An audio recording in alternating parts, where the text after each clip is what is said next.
پیاری مثال دی کہ اگر تم کسی عالم کے پاس جاؤ تو اپنی زبان سنبھال کے رکھو. یعنی عالم کے سامنے آپ نے دیکھا ہوگا لوگ جو منہ میں آتا ہے بولتے رہتے. فرمایا نہیں، یہ ادب ہے علماء کا کہ علماء کے پاس اپنی زبان کو سنبھال کے رکھو. اور فرمایا اللہ کے ولیوں کے پاس جاؤ تو اپنے جو ہے وہ دلوں کو سنبھال کے رکھو. یعنی دل کے اندر ان کے متعلق کوئی گندا برا وسوسہ نہیں آنا چاہیے. بس دل بھی کہے کہ یہ اللہ کا نیک بندہ ہے، زبان بھی کہے کہ وہ اللہ کا نیک بندہ ہے اگر وہ شریعت کا پابند ہے تو. اور فرمایا کہ جب مظلوم کے پاس جاؤ تو اپنے ایمان کو سنبھال کے.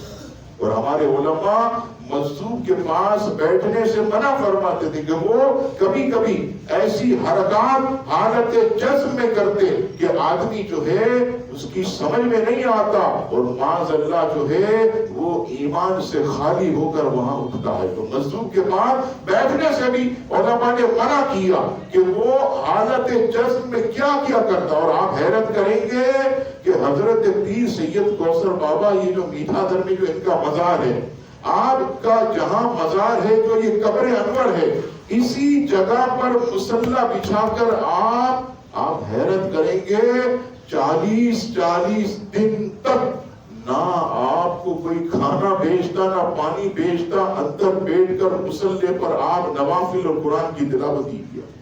ہوش ہی نہیں، خبر ہی نہیں، اپنی دن میں.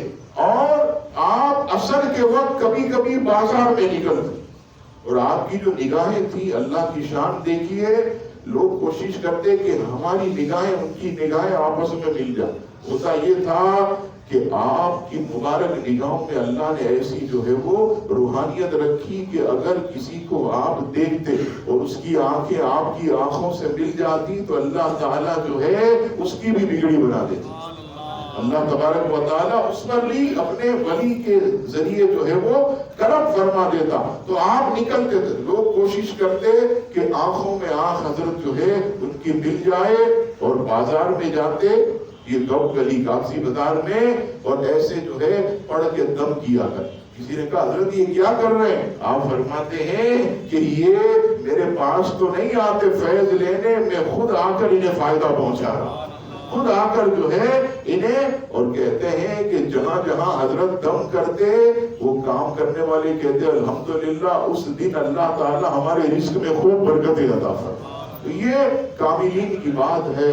حضور سیدنا کوثر بابا رحمت اللہ علیہ بہت عظیم ہستی، مصوب ہستی.